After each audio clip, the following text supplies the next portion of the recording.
So here's Hulk Hogan's comments.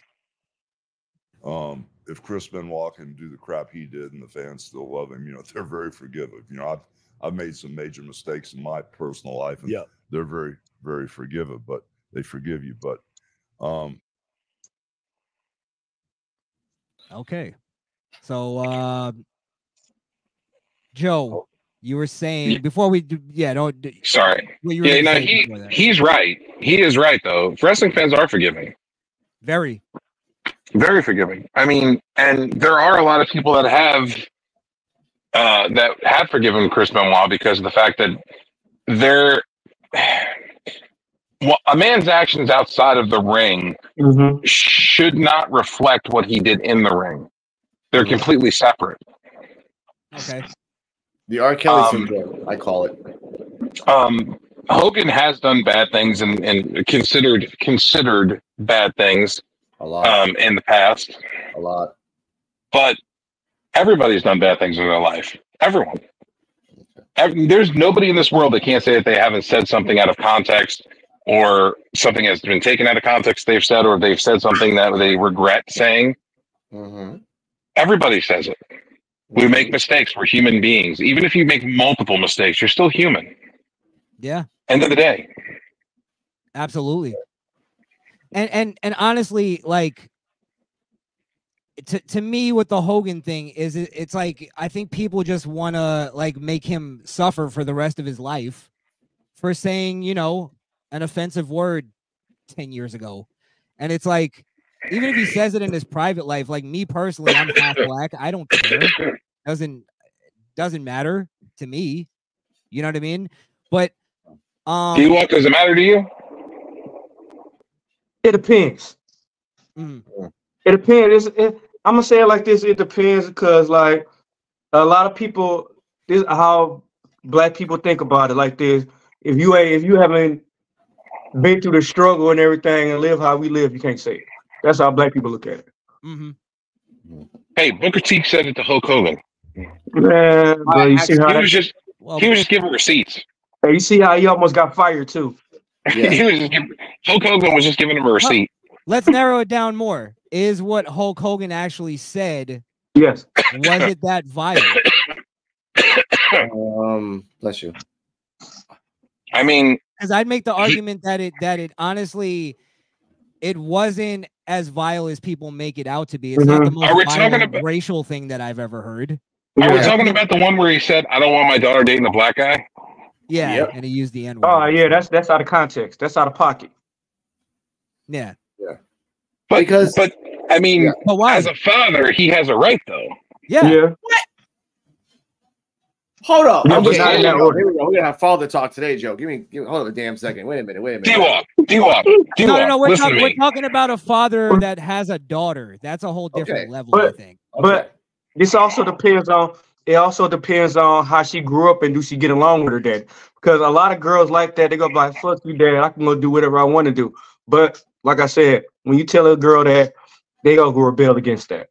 Now, there is context to what Hulk Hogan said, though. He didn't just like go screaming the N-word for no reason. What he was saying was, he said, "I don't want my daughter dating an N-word," right? Yes. And then he goes, "I don't want her dating some kind of thug and that's doing this and that. But if you're going to date an N-word, at least make him, make it be a rich one. Make it be somebody who's got some success." You get what I'm saying? And like, to me, I think it's in the context of what was going on with his daughter and her relationship at the time, where she was dating this scrub in the music business who was kind of not doing anything important. He was a bum. He was a bum. And I think it was in the context of that. He's like saying, I want her to be with somebody that's successful and doing something with their life, not just, bumming around the music business. No, he was mooching off of her is what he felt. Yes, absolutely. I have a counterpoint, and I'll say this now, and I'm gonna love saying this. Go ahead. First off, I have never liked Hogan even before the N-word. Let's just say it like that, because there's a history, a well-known history of his lying, of his scheming, of his backstabbing, of his own greediness. That's been like that for decades. That's Hogan. That's also the wrestling business, though. Again, I'm just saying wrestling as a professional wrestler, he is a icon. He body slammed the Giant, Macho Man. I loved all those matches. But he's the reverse type of person. As a wrestler, he's really cool. As a person, backstage, he's a piece of shit. And everyone around him has always said that. Like Hulk Hogan has always been a fucking piece of shit. He will backstab you for his own personal benefit and his bank account. Not everybody says that. Not everybody. Okay, not the Hulk Hogan suckalocks. I ain't Hulk talking Hogan about broke my heart. Brutus the Barber Beefcake, Alex. Yeah, I'm sorry. Brutus the Barber's Beefcake. Oh, I'm sorry. My apologies. I respect you, Barber. Hulk Hogan broke my heart. When I was little, all he did was say, "Drink a milk, say your prayers." You know how many prayers I had in one day? You know how much milk I drank? After I found that out, I was crushed. After that, I was like, you got strong bones now, thanks to Hogan. I was 7 years old, like, man, fuck Hulk Hogan. Yeah. But what broke my heart when he turned on Savage and joined the NW. That literally broke my heart as a child. But not me. I loved it. Yes, I know you did. I was a kid though. I was like 6. I was like 13. No, was I 13? Yeah, something like that. I was. Oh, sorry. Go ahead. I was 12 or 13. Damn, nice rerun. But Alex, what you were saying? I was saying that in the end of this, him trying to compare the Benoit act to what he said is astronomically stupid. Why Let's just say it like that. You cannot compare a violent murder to what you said while banging a girl while a guy was getting cucked, looking at that girl. Like that doesn't really help the context or what you're trying to say. The levels are off. I'm just saying. I don't think he's comparing the two acts. I think he's comparing to what the fans forgive. Yeah. And the forgiveness of fans. And the fact is that there are a lot of fans who do, and I think this is being understated when covering this. There are a lot of fans who do forgive Benoit for what, like, for instance, people will like quickly call Hogan a piece of shit, but they won't call Benoit a piece of shit. You get what I'm saying? So you know what? Really, you're right. Yeah, I mean, that's Benoit did a piece of shit thing, but I can clearly and honestly say that I'll watch a Benoit. I mean, I won't go after a Benoit match, but if there's a Benoit match on a random YouTube, I'll watch it. Yeah, but now you're doing what you were saying earlier, where you're not really separating the art from the person. Yeah, you're right. Because you have to be able to say that Benoit was a piece of shit. Undoubtedly, he killed his family. Whatever the reason is. Yeah. We can all figure that out. But it's like, I think a lot of people also, I'm not saying you guys were doing this, but I think a lot of people also go with the Benoit conspiracy theory thing because it's like hard for them to admit that somebody they admired was a piece of shit. No, even if he did it, I still would separate his work from his life. They're different people. Chris Benoit, the wrestler, was a character. Chris Benoit, the person, is a different person. Yeah, it's completely different. People need to learn how to separate fiction from reality. But Joe, can people do that with Hogan? I find that people have a hard time doing that with Hogan, and I think it's because what he's in trouble for, quote unquote, and canceled for is racism, and this country is so sensitive about racism that they don't want to look like racist themselves for defending it. Let's bring up the real American. Let's bring up the real American beer. Oh God! The black woman thing. Yes, he had nothing to do with her being fired. He had no say in that. That was somebody else that made that decision. Yeah, because she wasn't living up to the expectations that they wanted as a spokesperson, as a brand ambassador. Yeah. Yes. He didn't make that decision. He had no choice over that decision. Yeah. That was a group of people that made that decision, that were running the commercials and all that other stuff in the ambassador program. That had nothing to do with him. Yeah. Yeah, you're right. But they're so quick to like just go, oh yeah, that's him being a racist. Yeah.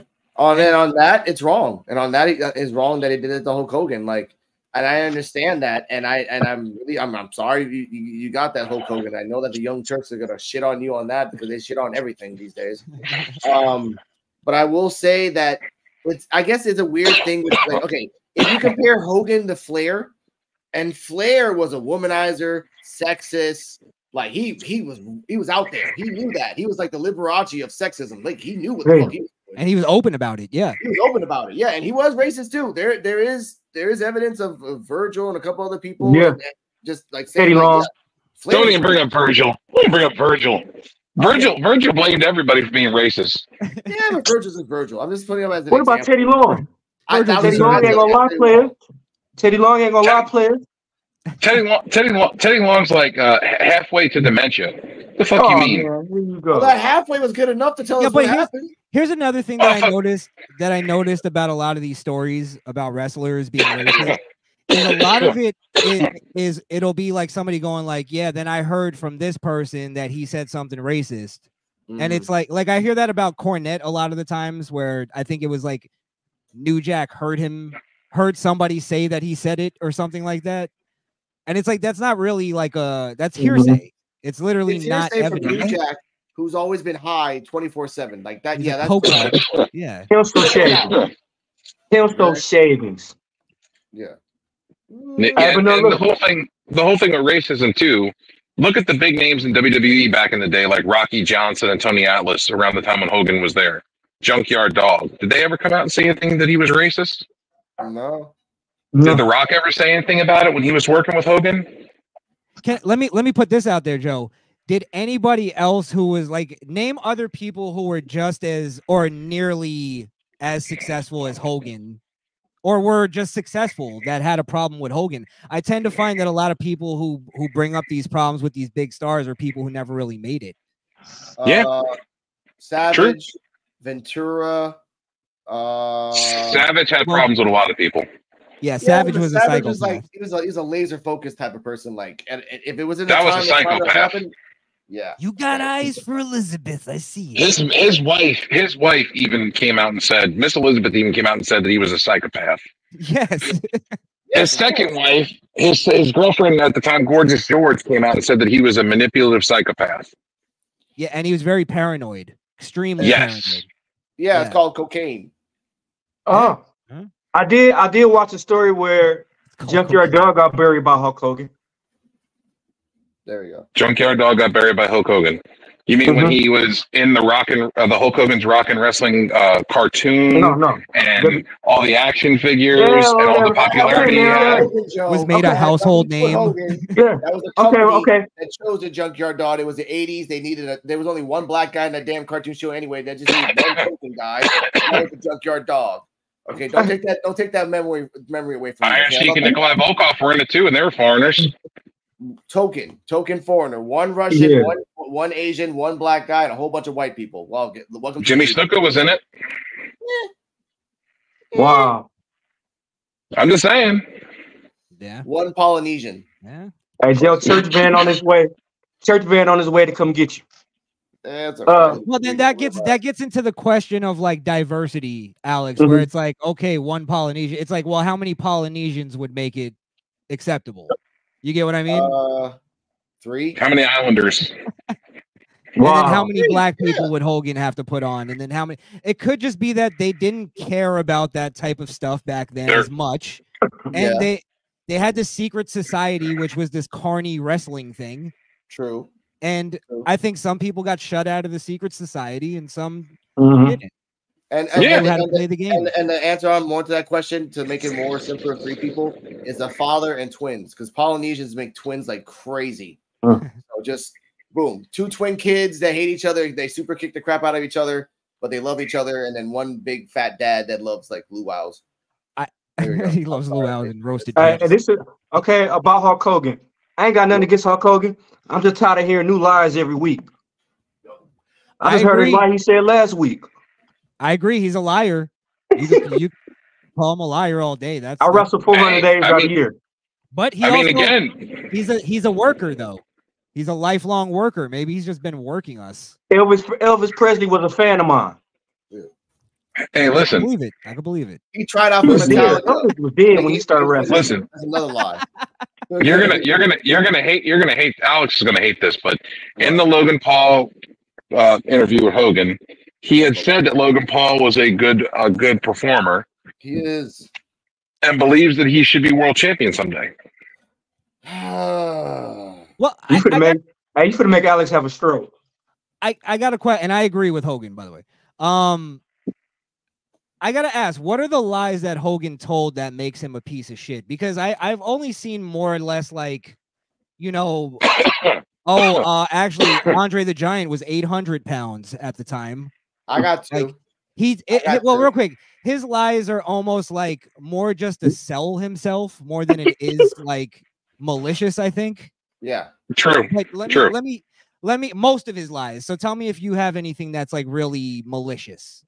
I got two, Joe. Let me go first. Go ahead. The first one, which is a funny one, was that I said that out loud, that he apparently applied for Metallica and that they considered him.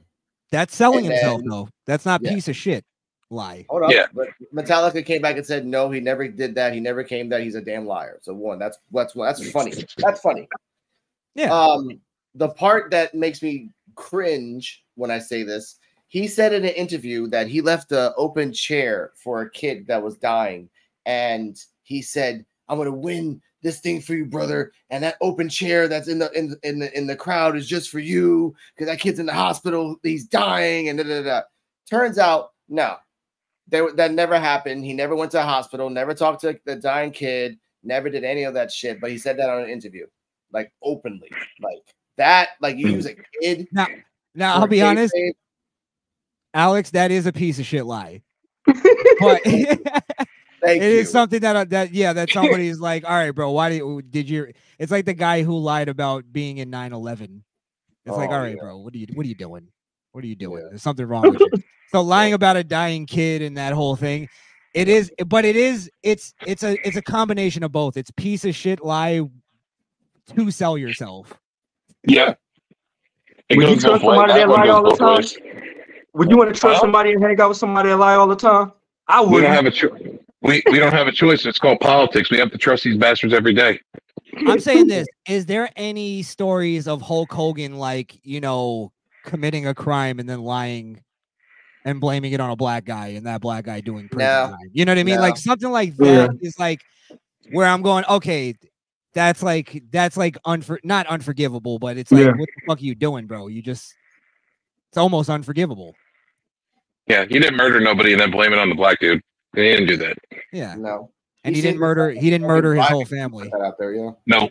And then blame it on Kevin Sullivan, which it could have worked because he was beefing with Kevin Sullivan for many years.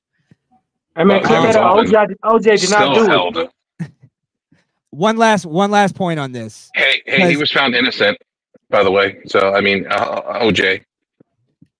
He didn't do it. The glove didn't fit. Hold up. Okay, this is a lot of weird stuff. Wrestling, let's not get into OJ. Yeah, let's save that for Misfit Nation. Every fucking time we go in wrestling, we just delve into politics. And then it always gets to OJ somehow. I know. You know what it is? Every time we do our show, I feel my inner Crishaun coming out, and I want to start talking politics right away. And that's Joe a bad influence, see? Joe started all of it. What's up? Joe started everything. I feel like I need to, especially with the whole Kamala Harris thing where she said she worked for McDonald's and McDonald's said she never worked for us. All right, let's not get there because I'll start rambling for fucking hours. Wait, one last thing on the Benoit Hogan thing, because we spent a lot of time comparing them as people. Mm-hmm. I think it would be almost open and shut if we were to compare their careers in ring. Mm-hmm. And I think this also ties back into the forgiveness thing of Hogan.